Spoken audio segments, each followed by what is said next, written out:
Penalties will now be referred to as sanctions. During the match, the umpire may penalise an infringement by awarding two types of sanctions, the free pass and the penalty pass. Throw-ins and toss-ups are now considered actions taken by the umpire, rather than penalties awarded.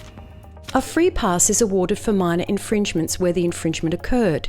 There is no change to what infringements a free pass is awarded for, held, blue free pass, or where the free pass is taken.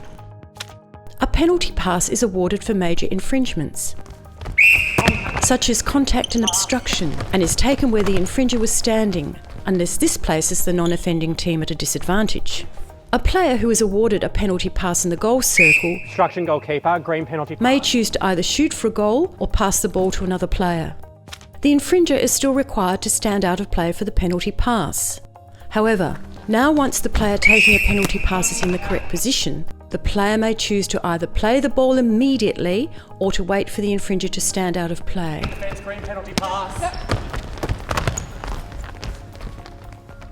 When setting a penalty pass, the umpire, the infringing player and the non-offending player all have responsibilities. To understand this better, let's look at these responsibilities in more detail. As per Rule 6.1.2, the umpire's responsibilities when penalising an infringement remain unchanged. They need to blow the whistle, state the infringement and the sanction awarded, and use hand signals to support the decision by clearly indicating where the sanction is to be taken. Non-offending players' responsibilities. The rule has been changed to provide an option for the player taking the penalty pass to either play the ball immediately or to wait for the infringer to stand out of play. However, they cannot play the ball until they have taken up the correct position indicated by the umpire. The main responsibilities of the non-offending player are to take the penalty in the correct position as indicated by the umpire, obey the rules for footwork and playing the ball, and choose to either play the ball immediately or wait for the infringer to stand out of play.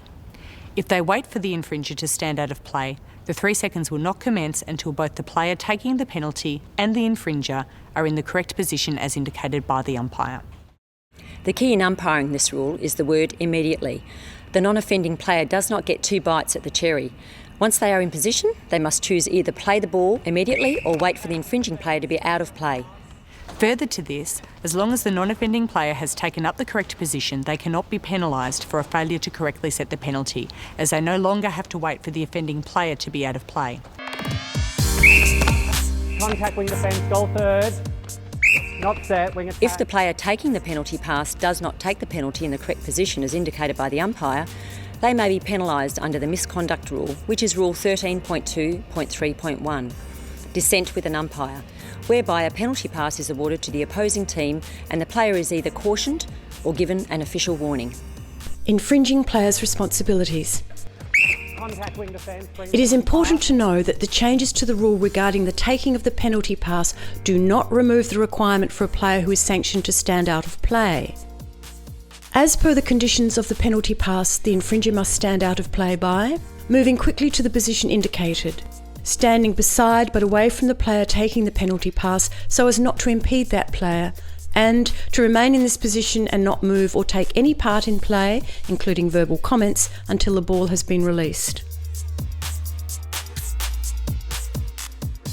Even though the player taking the penalty may choose to play on immediately, the infringer must still move quickly to the out-of-play position.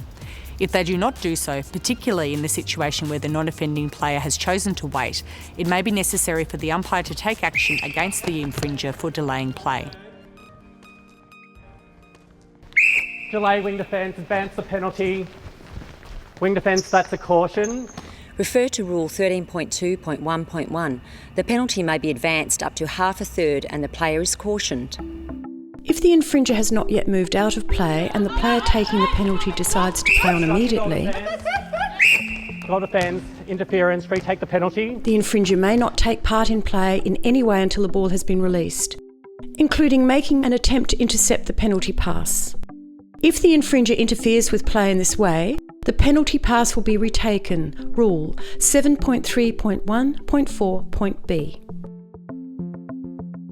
When coaching players on taking a penalty pass, it's important to teach players who are awarded a penalty pass to look at the umpire immediately so that they know the correct position to take the pass. They also need to be aware that if they choose to play the ball before the infringer is out of play, they must do so immediately.